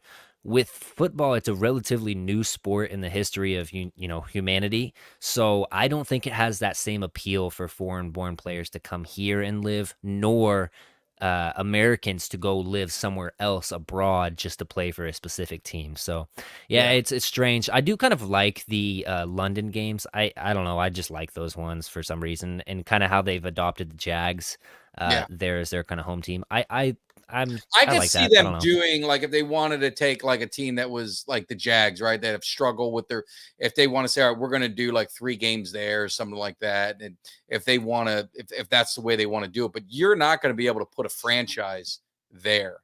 Do you think Patrick Mahomes or Dak Prescott's going to go over there and play?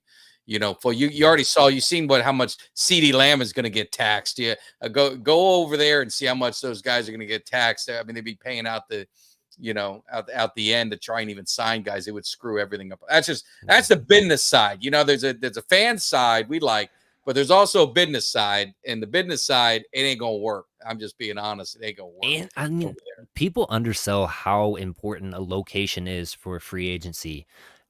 Because like in the NBA especially, nobody, like Oklahoma City Thunder draft really well, but they can't retain their superstars a lot of the time just because that's not a very popular place to want to live. So with these other small market teams, let's say you do get one New Mexico team, one London team, one wherever, Germany, whatever. I don't think the appeal for the players to want to go over there and then stay at that team would be enough to not request trades, and it would just be hectic. I mean, and you're talking about uprooting people from their families and going over to a completely different country. I mean, and I get it, it's just for a football season, but that's still, a lot of these players like to be close to family, like to have their family around, friends, support system, stuff like that. I think the NFL's best chance, honestly, if they were decided to do an international team, which I don't think the NFL is ever going to go international. I think they can continue to promote it, and I think people are show interest to watch it. I don't think overseas is ever going to happen. If it happens, I think it would be a team in Mexico. Honestly, I think that Mexico and Canada. I think Mexico or Canada would be their best chance, just because logistics wise, it's still North America. You're not actually going overseas. You can get reasonable flights, stuff like that. I'm with Mike. I don't ever see anything like in London happening. I don't ever see a team going over that far, or even like to South America or something like that, just because, getting players to go there. And again, you've got, the money situations and taxes and all that good stuff like that. I get what the NFL is trying to do, globalize their brand and all, but, in my opinion, I mean, the NFL is fine. They're doing fine. Yeah. I think they've got the model for success right now among all sports, no matter what that is. So I think they're doing just fine. Yeah. Gambling is their biggest success. It is the fact that fantasy football and all the betting apps and everything like that. I mean, that's what's made football take over. And fantasy. Yeah. I mean, all of that fantasy, the gambling, it's taken over baseball. I mean, baseball, America's pastime. I mean, forever it was, but as soon as fantasy football started, it was the end of it. And So, I mean, football is king. It's going to be king. I don't really ever see that changing, in the United States anytime soon. I know they want to change soccer over, but I just don't know. Now let me ask you something, because I often wonder about this though, because there are many other fans who think about this too though. But with the integration of gambling in the sport, we've already seen Calvin Ridley get suspended for an entire year betting on games, right? Yeah. Is that something that will ever make you question the integrity of the game, just because of the fact that, I mean, you can't say that money doesn't corrupt people and that people don't do things for money. So, I mean, I don't know that you'd ever have a coach or anything, but I'm talking about, more along the line of a player. You've seen things where there's been point shaving scandals along different lines. So, I mean, do you ever question now the integrity of the game when you see something where you're like, damn, how the hell could he have not, that kind of thing? Do you ever question the integrity at all? I think that the NBA, I think it was Michael Porter Jr.'s brother, I think, was caught in something like that. He got a lifetime ban from the NBA for doing that. So, Yeah.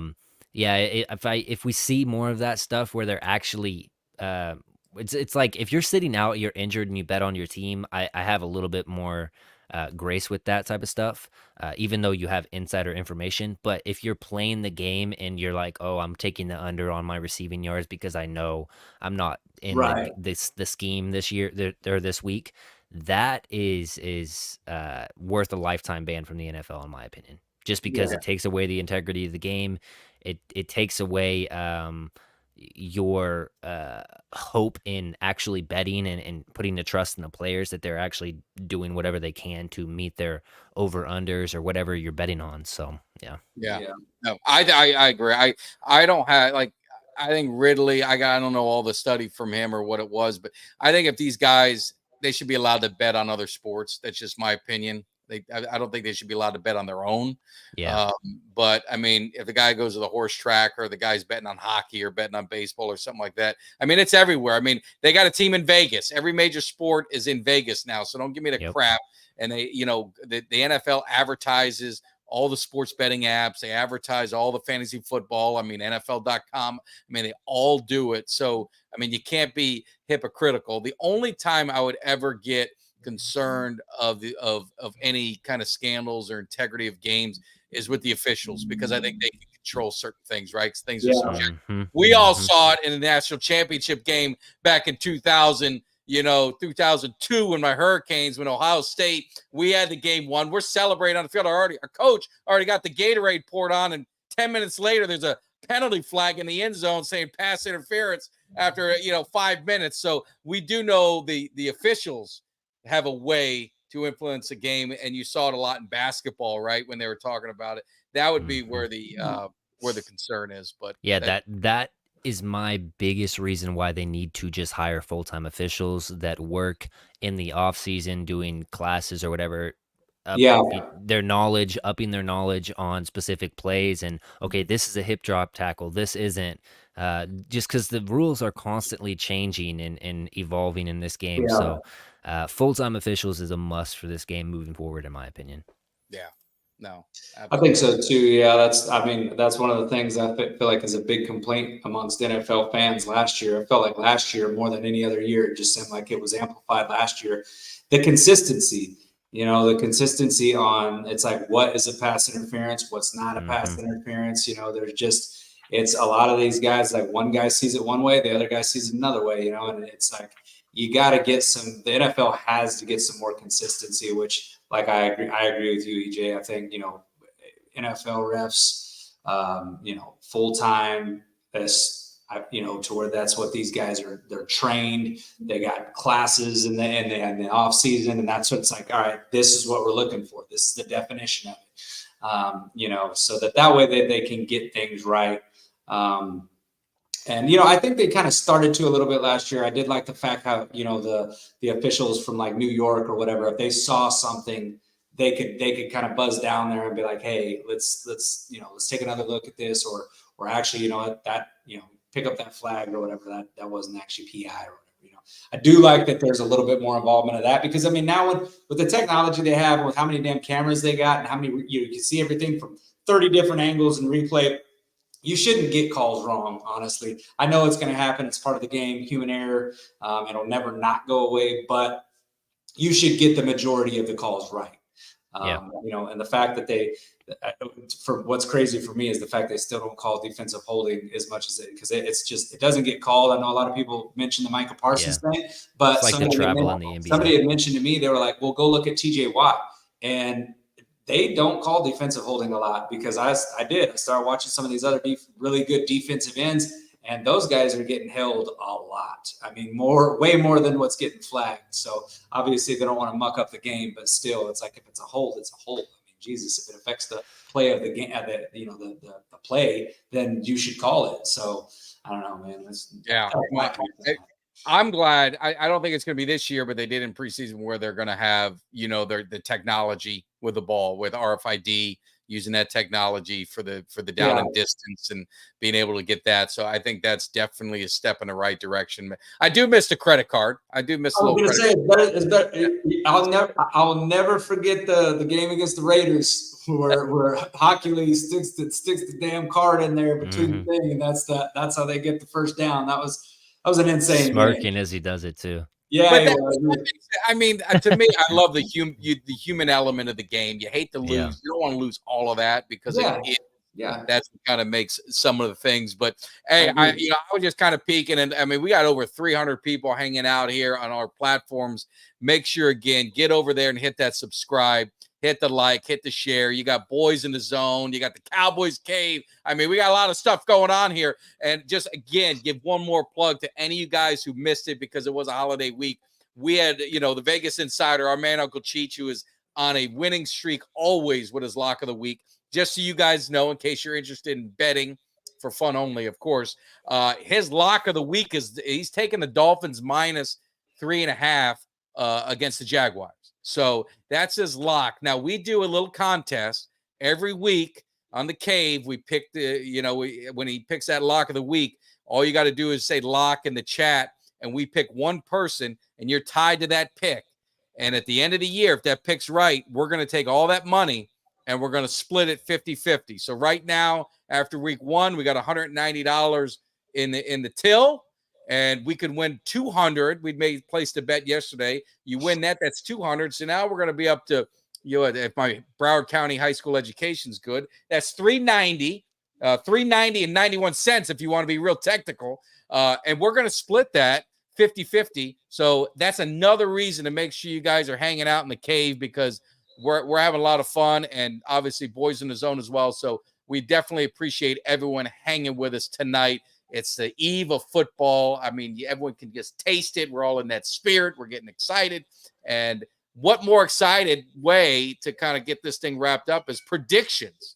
Now, Kelly, I saw you do a little prediction thing, so you may already have the score. I don't know if you changed your mind. People in the chat, what is your predictions, Cowboys, Browns? And be honest. I mean, if we go 0-1, we go 0-1, whatever it is. If you think we're going to win, we want you to say it. But what do you guys think the outcome of this game? Give a score prediction. We may do it during the season too with Kelly and I. We did it in the past. We did some giveaways for the closest prediction or yardage total. We'll kind of do something like that. But let us know prediction of the score, not the season. Not the season. We need the score of the game. And I'll start first, just so then you guys can kind of wrap it all up. I said the score was going to be 20-16. I think it's going to be a low-scoring game. I think that's the under. Maybe that's the under, hopefully, because I think we're going to be in the under. I think it's going to be a slow, little sloppy game early, slow start. I think Dallas kind of controls it, though, for the most part, and holds the Browns to a bunch of field goals and a touchdown. So I got a 20-16. Whoever wants to go next, I'll let you guys figure that out. Well, we got some chats coming in here. Yeah, get the chat. 3310. We got one. Chuck says 27-17. We got Falcon saying 27-20 Dallas. We've got The Sport 78, 17-16 Dallas. The over-under is set at 41.5, says Chuck. And then we got 27-16 by Kendrick.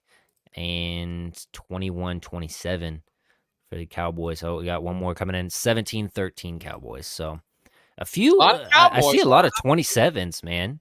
That Yeah, might be the number to go with. I Go ahead, had Kelly. I had mine that I picked today. I'm going to stick with it. It's a little bit higher than everybody else's right there, but I did say that there could be, some sloppiness. So I could see sloppiness on the defensive side that leads to a little bit more scoring as well. I had 31-27 Cowboys. Wow. Cowboys covering the spread. They're 2.5-point dogs, so winning by 4. I could also see it going as a low scoring game though too. But ultimately, I think that the Cowboys get the win.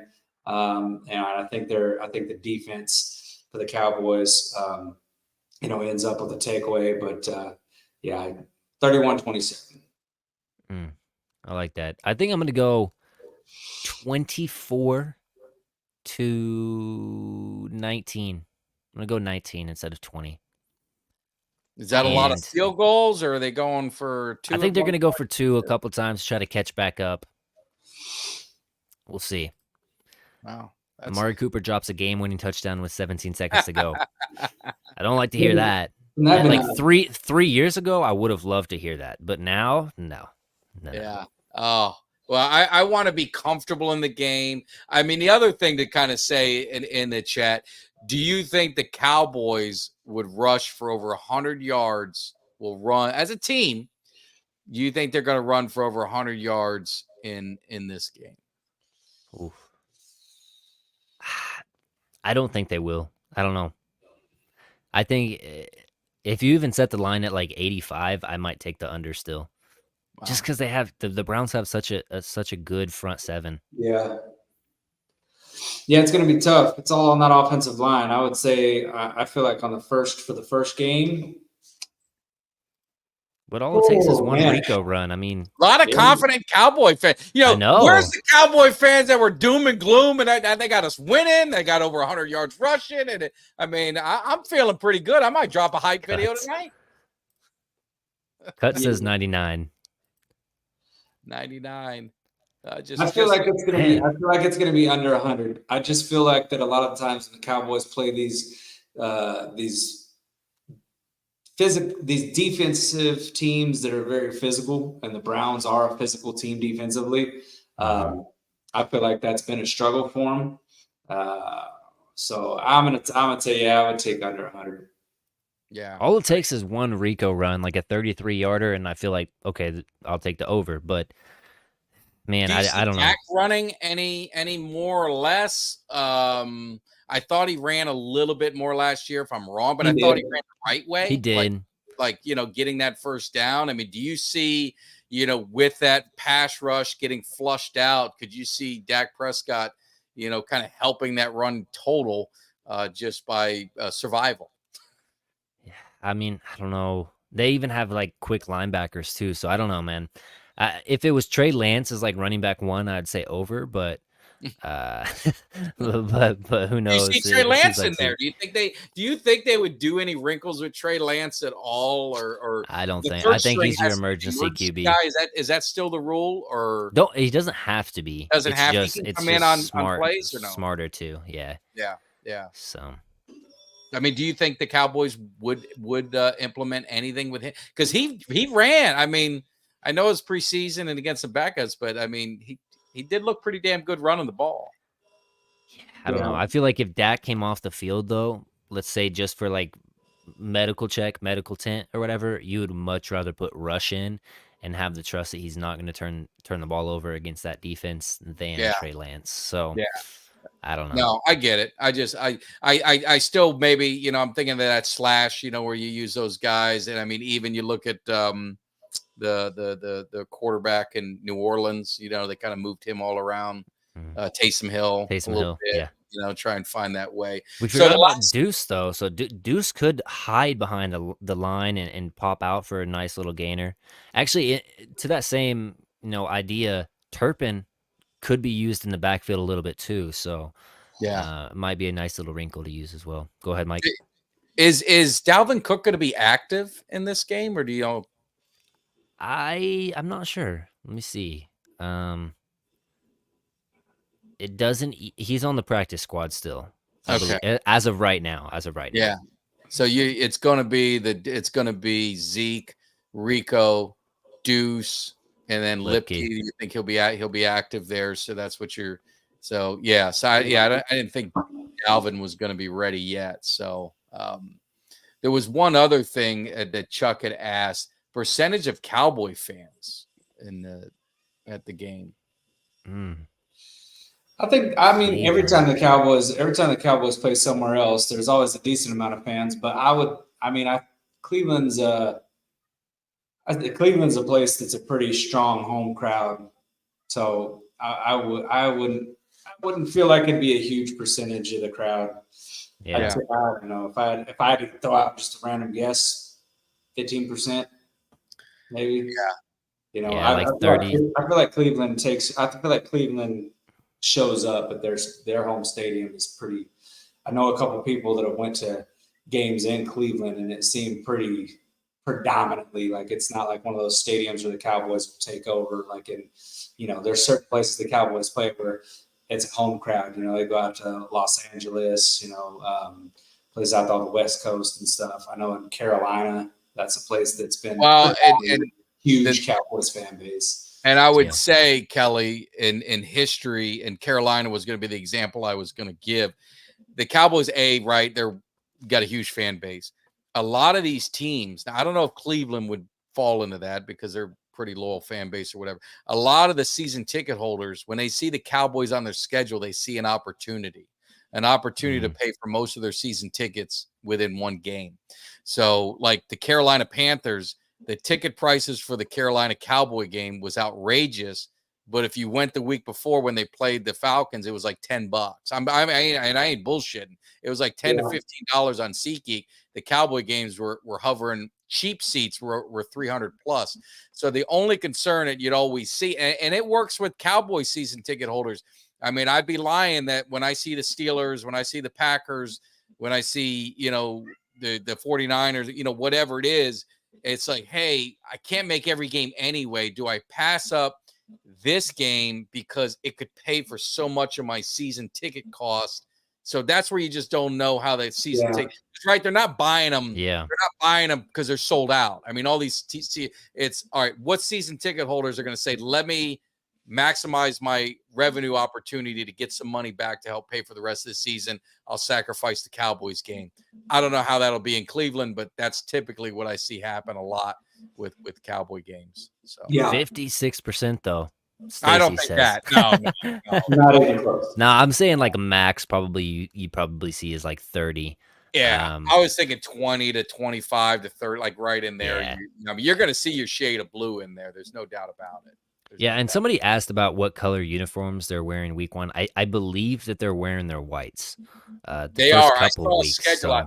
They only wear their blues like twice. I know Washington. I think it's 3 times. 3 times. Washington at Philly, I think is blue, right?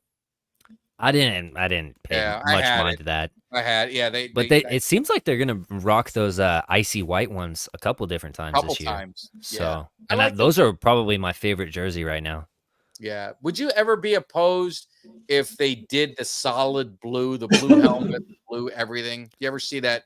I'm a traditionalist, so I kind of I really like our just but maybe it'd be regular cool. ones. Yeah. I got some flack on Twitter for just saying I'm not a big fan of just the straight navies. I think it's the worst jersey we have, but that's just me. I kind of like the Color Rush ones, the icy ones, and then our just regular home kit is just like top notch. Probably top 3 in the league in my opinion, but yeah. Well, I'd love to see the silver. Yeah, the silver ones are kind of cool too. So yeah. So anyway, I don't know. We've been rolling for almost 2 hours. Do we have anything else that we had missed that we have not talked about except hit that like button, the thumbs up, quit being lazy, get out of the chat, hit the thumbs up, come back in, subscribe, and of course share. That way you can follow all our content because we go live at a moment's notice. You just never know when I've seen Kelly get that 2 a.m. itch and come in the cave. And next thing you know, we get a little restriction notice. It looks like the Giants play the Vikings and the Commanders play the Buccaneers. Do you guys want to put your guesses on those games really quick? Oh, Giants play the Vikings. Looks like it. Yeah. Boy, what a bunch of crummy games those Yeah, are. that's not good. I'd take Yeah. I'd take the Giants and I'd take the Bucks, or I'd take the Vikings and the Bucks. Yeah. Vikings and the Bucks. Okay. I think the Giants. I mean, who's the Vikings quarterback? I don't even know who they Sam got. Sam Darnold. Darnold. Sam Darnold. Yep. Is it in Minnesota or New York? Oh, let me check really quick. I would take the Bucks. I live here, and I kind of Vikings know at Giants. So East Rutherford. the Giants. Yep. I think the Giants. I think if they don't beat the Vikings at home, I think, yeah, you might as well. Oh man. I don't think the Giants are going to win 4 games this year. I think they'll be lucky to win 4. There's the real potential that the entire NFC East starts 0-1. Obviously, I don't want that to happen. Cowboys better get a dub, but there is that potential. So we'll see. Yeah. Hopefully, it starts off with an 0-1 Birds on Friday night. That's all I really care about. Yes, sir. Yeah. The other 2 teams can sprinkle in their wins here and there. I don't think they're seriously contending for the division. But do you think Washington? You guys? I mean, I hear people talk about. I mean, am I the only one who's an idiot who doesn't think Washington's going to be? I don't think they're going to be very good. I don't think they're going to be a playoff team or threat in the East in any way. Am I crazy? I'm personally. I don't think Cliff Kingsbury is a good coordinator in the NFL. So there might be like a honeymoon kind of phase for that offense where they look electric for a couple weeks, but then they get found out and then they're just trash. I kind of feel like that's the same way that it's going to go down for him that it did in Arizona. So I don't know. I'm just not a big Kingsbury guy, I guess. So we'll see. Yeah. Yeah, I'm not really super like threatened by the Commanders, but I think they'll be a 7-win team. I think they win 7 games this year, which I think is better than what they did last year. I think their defense will be pretty solid. And I think that in my opinion, what Kingsbury will do for Daniels is that, he's going to run a college style offense, which may not work the greatest in the NFL, but I think that it'll work good for a new quarterback coming into the league. I think he'll make things easy for him. And I think, a lot of his schemes are, they won't be super difficult for a rookie coming into the league to learn. So I think it'll make things a little bit easier for him kind of getting integrated into the NFL. So, but I can see him winning 7 games. I feel like they still finished 3rd, behind us and Philly. And then I think the Giants finish last. I think the Giants will be pretty terrible. I think they'll be drafting a quarterback next year. Or trying to sign Dak if we don't. I think that's a huge possibility. Hey, Lewis, this is a pro shop. This is whatever one they had at the pro shop I bought a few years ago. It's about I like this style. I like this style of jersey too. I like when they mix it up a little bit. Yeah. But so do I. So, well, cool. Well, I mean, we're almost 2 hours in. I don't have anything left on the docket. Do you, EJ? Do you, Kelly? Did we cover it all? Just that I hope you get feeling better. Get ready for game day. Well, I will be. Trust me. Yeah. Make no mistake about it. We're going to get this thing rolling. Hype video will be on Friday. Go. The victory video from Kelly is going to be on Sunday. And we're going to get this season started off on the right foot. We're definitely pumped up. And again, EJ, it's awesome collaborating with you on this stuff. We got to do it more often. Yep. It's a lot of fun. So I appreciate you inviting and suggesting this. And definitely was a great time hanging out with everybody in the chat. All of you guys. I know some of you are being mean to me. Some of you were mean to Kelly. No one was mean to EJ. I kind of disappointed in that. Falcon was giving me a little bit of. Was he okay? Because I was like, man, these guys are yelling at Kelly. They're yelling at me. They're calling us names. I'm like, where's the love here? We're supposed to all be fair. I will say, if you guys are on Mike's side, copy that link I just posted in the chat. Go subscribe to my channel. If you're on my side and you're, for whatever reason, not subscribed to Mike and Kelly's Cowboys Cave side, go and shoot them a subscribe on their channel. Are you guys at 3K yet? Almost. We're like 60 or 70 away. So really close though. We're so close. We have a beautiful gift to give away. I offered my seats if we got to 5,000. Now, between Kelly and I, we've got about 70 to 80,000 followers on all our platforms. You think you can pull 5,000? I was given YouTube's so tough to a game, 2 of them to a game. They could take me, they could take Kelly, they could tell us both to kick rocks and take who they want. So I tried, and I'm almost out of tickets. I'm hanging on to 2 just in case I get that itch to get that Learjet fueled up to get out there. But yeah, we're so close. So definitely, if you're hanging in the cave, you need to go over to Boys in the Zone and support EJ. He does great content. He's the guy that at least I look to, along with Jay Tuck on the draft coverage. He knows the players and especially the insight and a lot of this stuff. I mean, I'm just a fan. I mean, that's why I need help from guys like EJ. Is I don't know all this stuff. Kelly knows all this stuff, but absolutely, it was a fun time, guys. Appreciate it. Absolutely, man. Well, sign us off, EJ. Thank you, everyone, and I'll let you sign us off, EJ. Hey, peace out, guys. Take care.